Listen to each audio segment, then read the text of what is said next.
Yet salvation came, and it came in the form of a taciturn figure who effortlessly lifted Cabal and walked up the garden path with the comatose necromancer carelessly slung over one shoulder. At this new presence, the starving unseelie of the garden scattered in fear, because that which is supernatural and nasty knows supernatural and nastier when it sees it.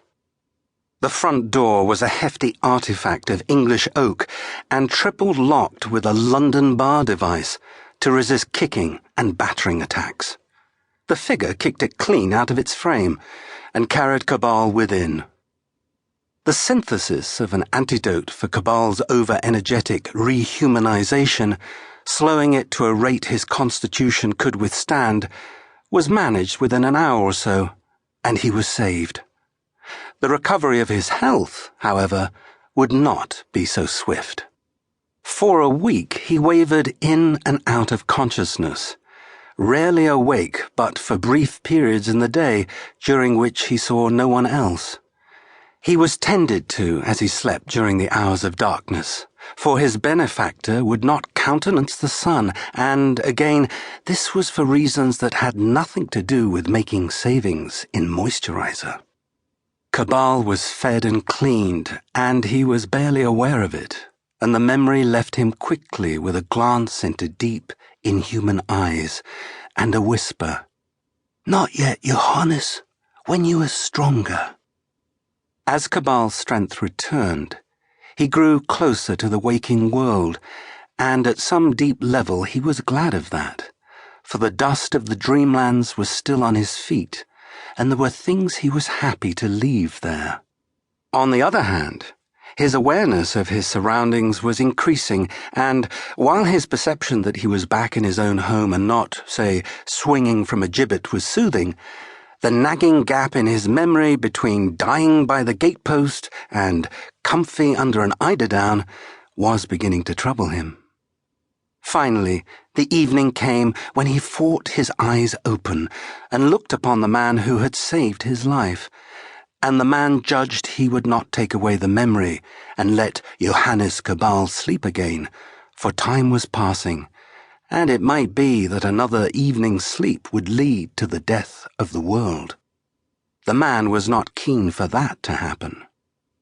Cabal looked at the man, and he was astonished, and yet so profoundly relieved that when he spoke, the first word was almost a sob. "You," he said, his voice thin and weak from illness and disuse. "It's you, but you're dead."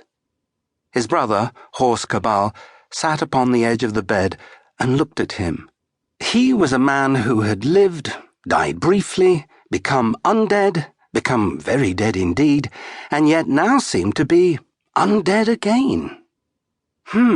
He agreed, a mite awkwardly, as if being found alive, of sorts, when he was supposed to be profoundly dead was morally equivalent to using the wrong spoon at dinner. The awkwardness extended into an awkward pause.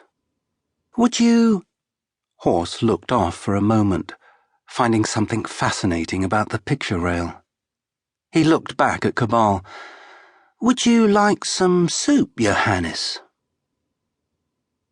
The soup, it was chicken, was good, though that was not the unusual thing about it.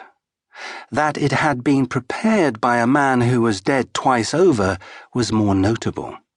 As Johannes Cabal, an invalid of some little infamy, sat upright in his bed and slowly sipped the soup, he considered that life was an unpredictable sort of thing. If past events had been different by one single factor, he would probably be a solicitor by this time. He would likely be married. His father would still be alive. His mother would not have disowned him, and his brother would not have died twice and now be making him soup. It was hard to characterize his feelings as to how such things could come to pass. He had to make do with, "It's a funny old world."